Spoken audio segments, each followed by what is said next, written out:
ke kalian bahwa aku mau visit studio salah satu ilustrator favorit aku. Siapa lagi kalau bukan Anja Watercolor. Halo semuanya, salam kenal. Apa kabar? Baik, Bunda? alhamdulillah. Terima kasih udah datang ke studio aku ya. Ini udah keberapa ya gue datang ke sini ya? 2 kali, nanti 3 kali dapat piring ya teman-teman. Ini udah kedua kalinya. Kita ketemu kurang lebih kapan ya? Aku kalau nggak salah awal tahun ya, di tahun 2023 ini ya? 6 bulan yang lalu kayaknya. Lumayan lama sih. Karena kita kan seringnya kontakan lewat video call ya. Sebelum video call kan kita cuman Instagraman, kita jadi kayak DM Instagram gitu. Iya, DM-an doang sih. Pengagum rahasia aku ini guys. Iya benar. Jadi aku tuh dulu ngefans banget sama Kak Anja Watercolor. Sebelumnya tuh kayak aku penasaran gitu, ini keren banget sih nih orang, kayak konsisten gitu kan bikin watercolornya. Nah, aku tuh expectnya kalau nge-DM dia nih kayaknya nggak dibales deh. Kan banyak juga ya kan followersnya udah banyak, terus karyanya udah keren-keren, itu jarang dibales. Tapi Kak Anja nih ramah banget. Kayak gak cuma aku, mungkin ya kan banyak teman-teman di luar sana yang nge-DM Kak Anja juga dibales gitu. Kalau boleh tahu kenapa sih Kak Anja nih walaupun followersnya udah banyak tapi tetap mau ngebalesin DM gitu loh ke orang yang nggak dikenal pula? Itu Kak Anja, menurut Kak Anja gimana?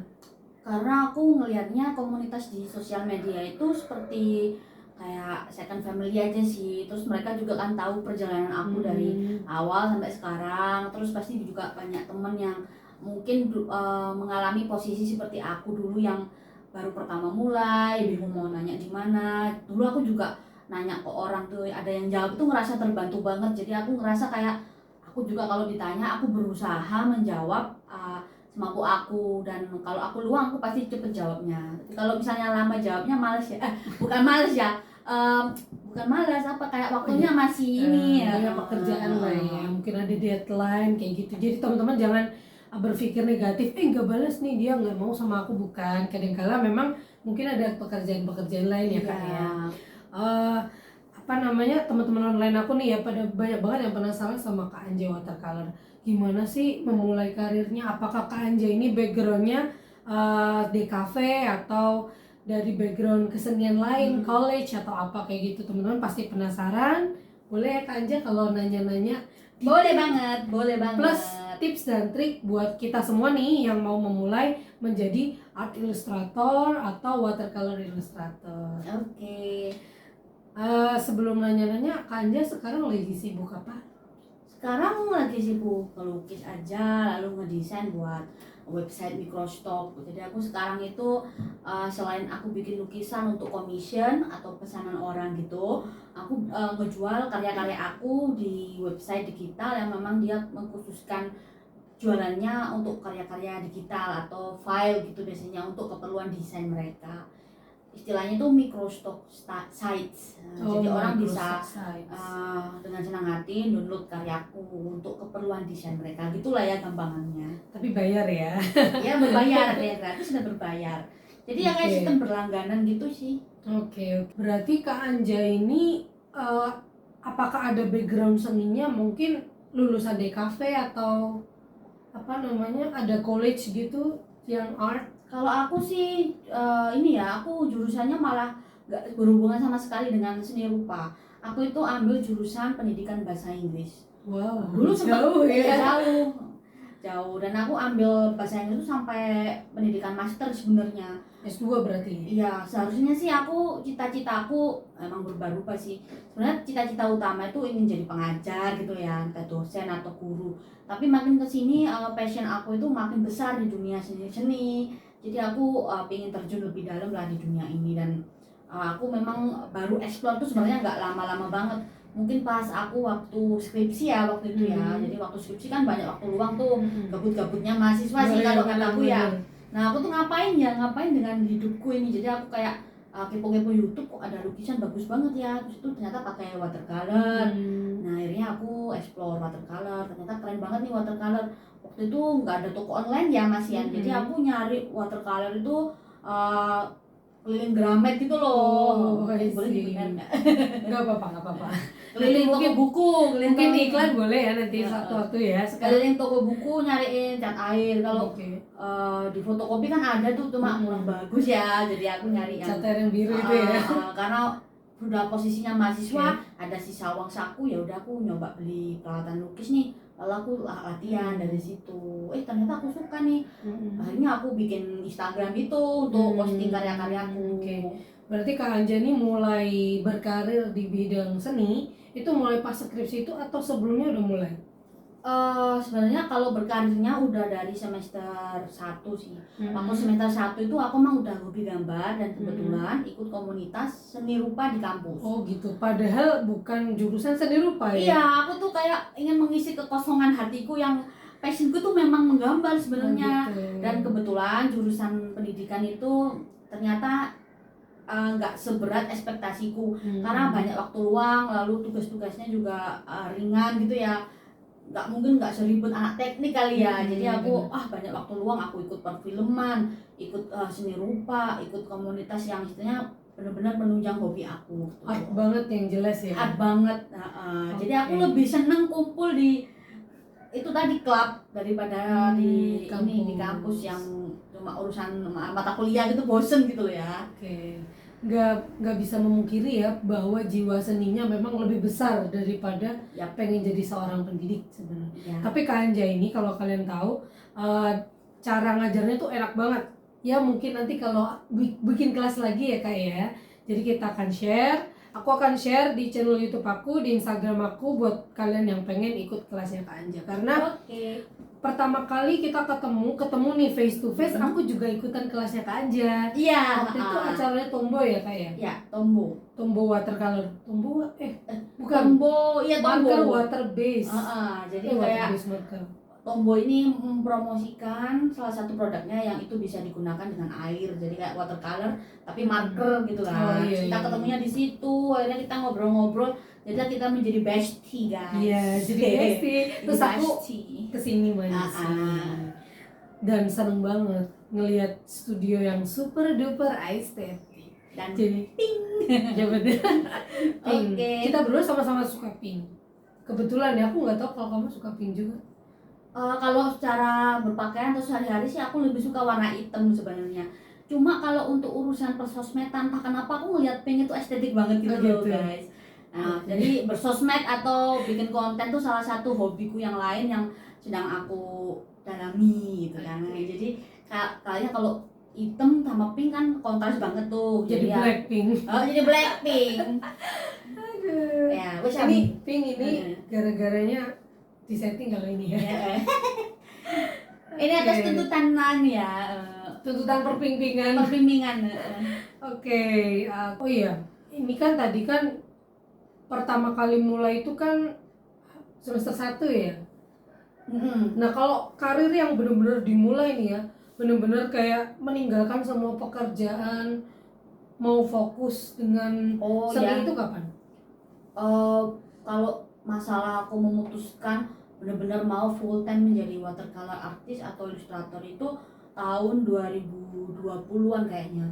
2020 berarti pas corona ya? Iya, waktu corona teman-teman. Jadi karena corona itu posisinya aku kan masih di Malang. Aku tuh 7 tahun tinggal di Malang. Aku kerja juga di sana jadi jurnalis dan dan aku juga nyambi juga sebagai ilustrator gitu. Oh berarti jadi freelance ilustrator freelance itu udah mulai dari tahun berapa? Kalau freelance-nya sih udah mulai dari tahun gak enak ya, 2011 itu waktu aku semester 1. Jadi udah mulai dari dulu ya? Kayak gitu. Jadi waktu semester 1 aku direkrut oleh salah satu media televisi gitu ya di Kota Malang.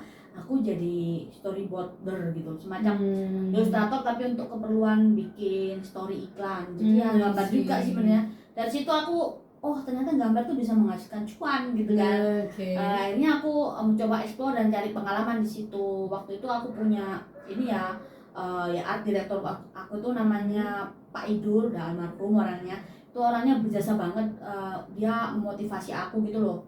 Beliau memotivasi aku buat kamu gambarmu tuh harus cepet, harus bagus.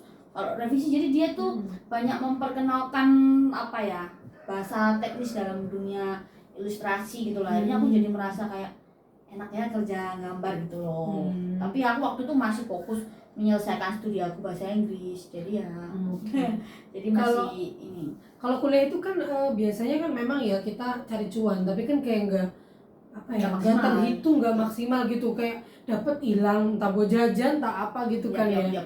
Nah kalau yang benar-benar terhitung dan benar-benar banyak lah ya, bisa buat hidup lah ya, itu kira-kira kapan? Kayaknya itu di tahun 2000.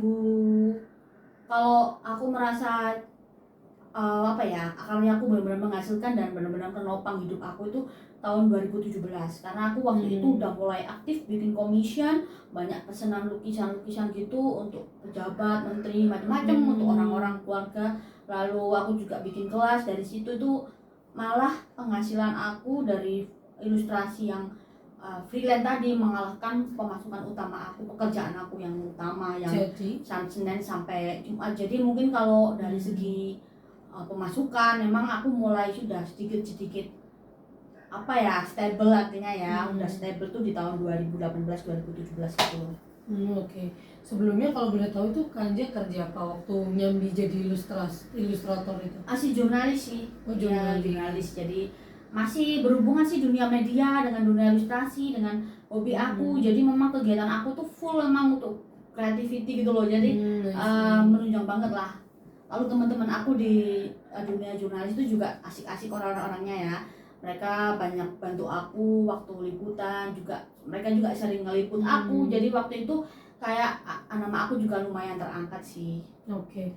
Kalau boleh tahu kan, kalau Kanja kan sambil bekerja tapi ngelukis juga ya. Nah itu dapat kliennya dari mana? Dari sosmed, teman-teman, dari Twitter, dari Instagram.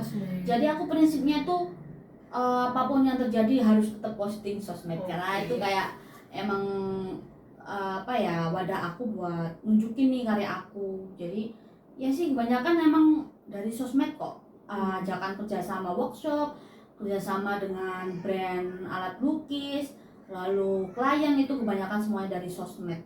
Oke. Jadi mungkin di teman-teman nih ya, banyak dari kita itu sebenarnya karyanya tuh bagus-bagus, berpotensi, tapi yang membedakan adalah males buat nge-record ya, akhirnya nggak punya bahan buat posting. Jadi seperti tips yang dikasih ke Anja, bahwa apapun prosesnya, seberapapun entah itu baik atau kurang menurut kita, record aja. Kan yang nilai netizen, ya betul ya. Malah kalau ini mindset yang perlu kita tanamkan, ya udah kita mindsetnya ini bukan untuk bikin netizen seneng, bukan untuk orang lain ngelihat terus mereka suka, enggak. Penting itu jejak rekaman karya kita dan kita menunjukkan ini karya aku gitu aja. Urusan netizen suka, urusan orang lain nggak suka itu udah urusan nanti, lupain aja, nggak terlalu kita pentingin. Nanti jadinya kita waktu berkarya itu kita ngerasanya harus bagus nih, nggak perlu. Yang penting tuh kalian ini aja, posting aja apapun karyanya. Betul banget. Jadi buat jejak rekam kita sendiri ya, karir kita nih sampai mana sih, oh tadi gambaran aku awal tuh kayak gini, ternyata sekarang begini. Jadi ada kepuasan sendiri gitu ya. Kalau nanti netizen suka terus kita dapat commission dari sana, ya itu kayak poin plus aja gitu. Betul ya Kak ya. Tapi memang kalau memang udah niatnya mau menjadikan ilustrasi dan menggambar itu hobi yang kedepannya kalian pingin dapat penghasilan dari hobi itu, ya ngepostingnya juga harus setidaknya harus mulai lebih membenahi, karena itu selain menunjukkan karya kita juga menunjukkan diri kita. Jadi kurang-kurangin lah selfie yang nggak penting ya, kurang-kurangin postingan-postingan yang alay, yang galau. Tunjukkan kalian tuh sukses, tunjukkan kalian tuh bahagia, kalian senang menggambar. Itu bagian dari personal branding juga. Jadi banyak aspek yang harus dipelajari sebenarnya, tapi semuanya tuh bisa lah kita mulai dari sekarang. Jadi nggak susah-susah banget kok. Toh posting kan nggak harus keluar duit juga kan. Ini kalian punya HP, punya gambar, ya udah kalian bikin apa ya, kayak video atau postingan atau lebih aktif di story, bikin step by step. Jadi lama-lama nanti orang akan tahu kalau kalian itu sedang fokus, sedang ikhtiar ya di bidang ini gitu. Betul banget. Oh ya Kanja, kalau boleh minta tips buat kita nih teman-teman pemula, apa sih tipsnya kalau mau jadi seorang full time artist atau watercolor artist? Beda ya, watercolor artist atau full time artist? Eh, Watercolor artist dulu tipsnya gimana? watercolor art. Apa Mungkin harus tips beli yang sebagai mahal? tips sebagai artis as general ya. Ya, oke. Terus keseluruhan ya, kalian harus perdalam skill menggambar kalian. Menggambar itu penting banget. Jadi kayak anatomi manusia, binatang, apa kalian dasar-dasarnya harus belajar gitu. Walaupun kalian nggak kuliah seni rupa, tapi setidaknya kalian harus punya goals. Misalnya bulan ini aku harus ini nih sering-sering latih. Nggak harus bisa dan lihai ya, belum ya. Tapi masih kayak membiasakan diri untuk latihan terus dan latihan. Jadi misalnya nih bulan ini aku fokus ingin bisa gambar wajah manusia, anatomi dan lain-lain. Ya kalian fokus bulan itu, nanti next step belajar bikin badannya, kakinya, bulan berikutnya, terus akhirnya 3 bulan kalian bisa menguasai semua aspek anatomi. Jadi lebih kalian harus bikin goals lah ya untuk pengembangan diri dan pengembangan skill itu. Jadi nggak sekedar aku bisa gambar nih, gambar ini ya udah kalian gambar itu tuh terus, tapi kalian nggak memberi asupan untuk otak kalian untuk ilmu-ilmu itu. Aku dulu juga nggak bisa mewarnai loh, asli aku nggak ngerti kayak apa sih teori warna, gelap terang, saturation, value itu aku nggak ngerti banget. Akhirnya kalau aku melihat ke belakang karya aku tuh ya bener sketnya bagus, tapi kalau ngewarna tuh medok banget gitu loh. Jadi kayak akhirnya aku mulai lihat di YouTube itu kayak teori mewarna itu kan seperti apa. Akhirnya aku kenal roda warna gitu-gitu ya, lalu gelap terang, cara blending, watercolor itu juga ada caranya, kertasnya juga. Jadi kayak gitu teman-teman. Jadi jangan kalian merasa cukup gitu loh, kalian harus merasa kurang, dalam artian kurang nih, aku belum bisa ini nih, aku belum bisa, aku harus belajar. Jadi ada progres lah. Ya, jadi kalau sekarang nih ya teman-teman, kandaikan nih kita nggak ada duit nih, kan mungkin kalau ikut kelas kita tuh pasti bayar.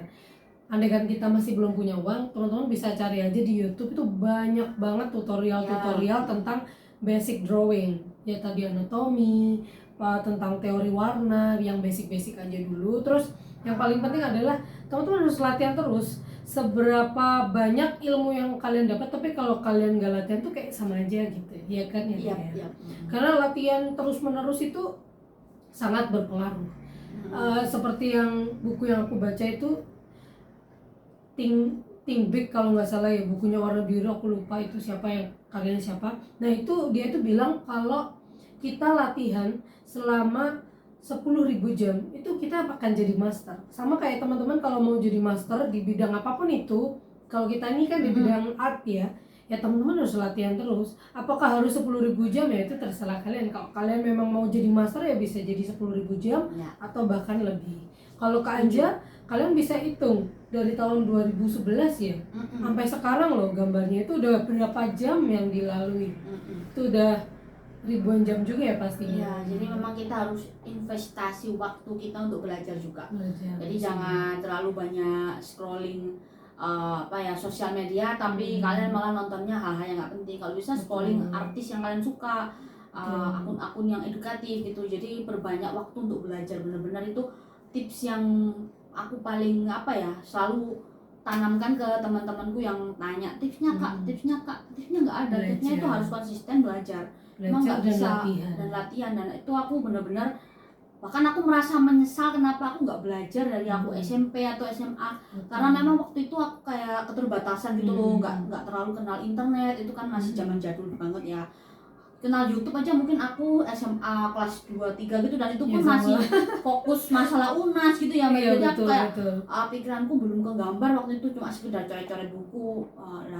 Itulah makanya aku ngerasa sekarang waktuku tuh berharga banget, jadi aku nggak mau ngebuang waktuku untuk nggak belajar. Jadi sekarang pun aku pengen belajar ini pengen bisa bikin desain pattern untuk baju, aku pengen bisa bikin art print. Jadi ada aja kayak yang kita pingin, karena kan kalau kita semakin belajar itu kan semakin merasa kurang terus ya, kayak kok ini nggak bisa, jadi pengen banyak yang iniin sih, dikuasai gitu loh. Berarti tips yang pertama adalah belajar dan latihan. Kalau yang kedua? Kedua konsisten. Oke. Seminggu belajar, minggu depannya lagi ada praktek. Banyak banget ya kayak gitu. Alasannya ada aja, konsisten lah. Artinya kalau kebiasaan itu akan menjadi habit kalau udah dijalani selama berapa hari tuh ya. 7 hari secara terus menerus. 7 hari atau 1 bulan gitu lah ya, nggak tahu ya. Jadi kalian bisa, memang harus push sih. Sekarang aku juga kalau nggak gambar pagi nggak ke studio nggak gambar tuh ya nggak enak, kayak ada yang kurang gitu, karena ya. udah menjadi konsisten dan ini. Betul banget. Aku juga kayak gitu, kayak apa ya, hari-hari udah gambar aja gitu. Kalau belum gambar tuh kayak ada yang kayak belum ngapa-ngapain gitu ya. Iya, bener-bener merasa kayak nggak produktif gitu ya. Betul kayak ngerasa nggak produktif gitu. Oh iya Kak, kalau yang ketiga terakhir? Yang ketiga mungkin kalau tips dari aku sih, kalian ini ya, bertemanlah dengan orang-orang yang dengan passion sama menurut aku. Karena itu bisa satu vibrasi, satu frekuensi, satu vibes gitu ya istilahnya. Jadi kalian akan nggak ngerasa kayak kok aku beda sendiri sih. Kalau bisa kalian bertemanlah dengan teman-teman yang memang sepassion dengan kalian dan mensupport hobi kalian. Kayak aku sama Lisa nih sekarang. Jadi kan aku ketemunya sama Lisa tuh karena kita ngobrolin konten kita kayak ngerasa seru-seru ya. Jadi kita bisa saling tukar informasi. Dan ingat ya, belajar kelompok tuh lebih asik daripada belajar sendiri kan kalau menurut aku. Jadi kalau misalnya aku sama Lisa tuh kayak kamu ini nih ada soal kamera, soal ngomongin lensa, ngomongin cara ngedit konten, jadi senang ada temennya, bisa saling track, kamu udah bisa ini belum, kamu, jadi enak sih kalau itu menurutku. Betul, itu masalah konten ya. Sebenarnya kita tuh ngomongnya banyak banget, nggak cuman gambar manual tapi juga gambar digital. Benar. Kalau kata orang kan banyak teman banyak rezeki. Rezeki itu maksudnya dari tadi ya, rezeki ilmu, rezeki pertemanan juga iya. Jadi pertemanan tuh harus yang positif, harus mengajak kita untuk kebaikan dan membuat kita tuh bertumbuh terus ya. Gitu. Jadi ada 3 tips dari Kak Anja kalau kalian adalah pemula di bidang seni ya, buat art ilustrator atau digital artist atau apapun itu. Yang pertama adalah kalian harus keep learning dan latihan terus. Yang kedua, jangan lupa buat konsisten. Ya kan, konsisten ini yang paling susah nih sebenarnya. Konsisten ini ya. Konsisten. Sama yang ketiga adalah bertemanlah dengan orang-orang dengan frekuensi yang sama. Mungkin kalau sebagian artis tuh suka menyendiri. Iya betul, mungkin aku pun juga suka menyendiri, tapi jangan melulu sendiri terus, enggak juga gitu. Kita harus tetap berteman ya, 1-2 orang lah katakanlah yang paling minim itu dengan orang yang frekuensinya sama kayak kita.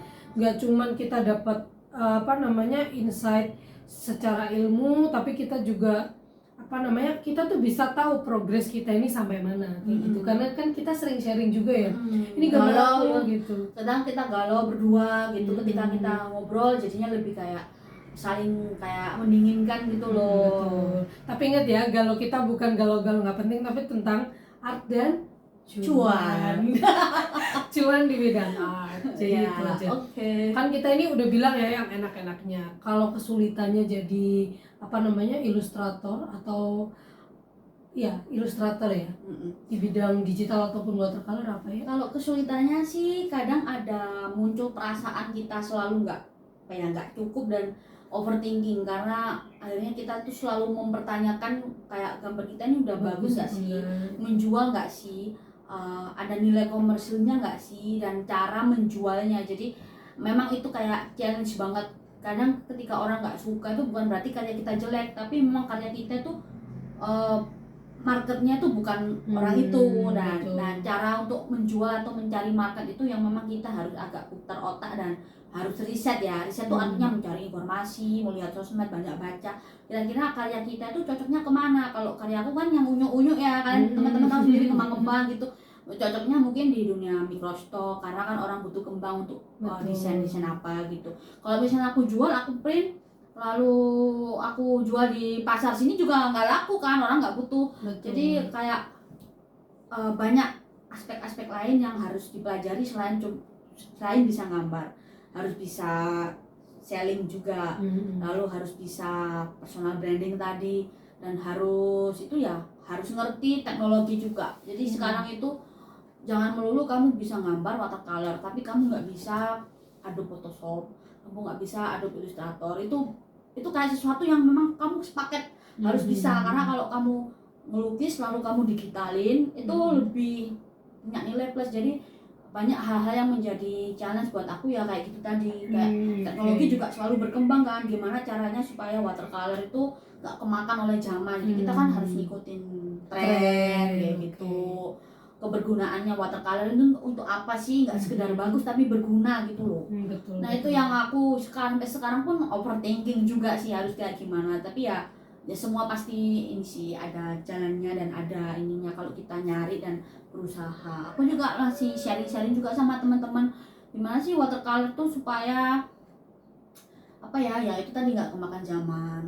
Ya walaupun sekarang mungkin watercolor masih fine-fine aja, tapi kan sekarang kan juga udah muncul yang namanya AI ya, artificial intelligence itu, dan aku pernah pakai kayak Midjourney, aku coba ketik watercolor landscape illustration gitu, udah muncul gambar lukisan dan udah kayak lukisan jadi. Di situ aku kayak waduh gitu kan. Itu juga jadi tantangan buat kita gimana caranya bisa men-tackle itu. Oke. Jadi teman-teman juga nggak usah khawatir tentang perkembangan AI, karena as long as kita belajar terus, kita juga akan lebih kreatif daripada AI ya kan. Betul ya Kak ya gitu. Jadi no problem, yang penting kita keep learning, keep doing, latihan terus dan cari cuan. Jangan melakukan apa-apa yang gak ada cuannya gitu. Tapi untuk pertama-tama jangan mikirin cuan dulu, yang penting kalian ini skillnya udah mumpuni belum gitu ya Kak ya. Maksudnya apakah gambar kalian ini udah bagus belum, udah cocok belum, udah ada peminatnya belum. Yang penting kita latihan aja terus gitu. Nanti cuan will follow. Cuan will follow. Oke, gitu aja. Kak Anja, terima kasih banget buat interview hari ini. Sebenarnya aku tuh pengen banget nginterview Kak Anja tuh dari 1 tahun yang lalu. Tapi qadarullah baru kita baru ketemu tahun ini ya. Baru ketemu tahun ini. Ya corona membawa berkah juga ya. Ya ada berkah juga. Tapi aku gak kepengen sih corona lagi. Jangan auzubillah min dzalik. Tapi semua itu ada hikmahnya. Dengan karena corona, artis-artis juga mulai bermunculan ya kan. Ternyata art juga lebih disegani lah ya sekarangnya. Kalau dulu kan mungkin orang yang bergelut di dunia seni itu lebih ke madesu gitu. Kalau di keluarga aku nih madesu itu apa ya? Masa depan suram. Jadi kalau di keluarga aku tuh aku dari dulu pengen jadi seniman ya sebetulnya, tapi kayak nenek aku terus sama ibu aku juga kayak aduh itu madesu. Aku kasih tahu ya, sekarang itu nggak ada yang madesu. Semua itu bisa menghasilkan, semua itu bisa berkah. Sekarang aja ya ada video yang trending itu loh, yang ada orang nyuci mainan kayak truk di sungai itu. Itu banyak loh yang nonton. Sekarang itu kayak tutorial cara motong rumput gitu-gitu. Udah nggak perlu overthinking sekarang. Yang penting kalian show aja hobi kalian tuh ini dan yang penting itu berguna dan istiqomah ya. Kembali lagi, kalau kalian cuma sekali 2 kali terus mana gak ada duitnya, ya jelas nggak ada dong ya kan. Karena kan harus istiqomah dilakukan terus. Nah kayak kata om aku tuh bilang gini, karena aku pernah cerita nih ya, aku tuh sekarang tuh suka seni gitu. Aku kayak rada takut gitu cerita, karena nanti dia bakalan aduh madesu udah ngapain gak ada uangnya begini-gini. People always think about money ya, itu wajar banget buat kita yang umur udah segini. Nah aku tapi bilangnya aku tuh sebenarnya suka seni dan aku lagi ngedalamin seni, tapi aku pelan-pelan ngomongnya. Terus Pak Le aku tuh bilang gini, om aku bilang gini, kamu tahu temen aku itu dia awal mula dia tuh jualan tusuk sate. Tusuk sate kan kayak kita nilai tusuk sate dibuang gitu habis makan. Dia jadi miliarder sekarang, punya pabrik tusuk sate. Berawal dari cuman beberapa biji doang, dia pakai sendiri, dia jual gitu. Karena keuletannya itu tadi. Apakah dia berawal dari kaya raya? Enggak juga gitu. Karena dia lihat pasar, dia lihat oh sekitarnya pada jual sate, ya udah aku jual tusuknya aja, mulai dari sedikit sampai akhirnya dia punya pabrik sendiri. Jadi apapun itu kalau kita itu melakukannya dengan istiqomah, dengan kesungguhan, itu insya Allah akan bisa jadi kesuksesan buat kita semua. Amin. Oke Kak Anja, gitu aja. Terima kasih banyak buat interviewnya hari ini. Terima kasih juga. Semoga teman-teman online dapat banyak insight dari perbincangan aku dari sama Kak Anja yang sesingkat ini. Yap. Thank you banget. Moga kita ini sih bisa bikin kayak next video ngobrolin apa gitu kali ya. Boleh. Teman-teman kalau ada keinginan kita mau ngobrolin apa atau nge-review apa, langsung komen aja di bawah ya.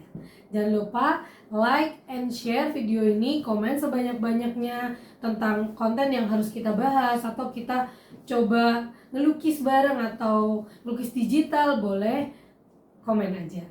Thank you so much for watching. See you next video. Bye bye. Bye bye.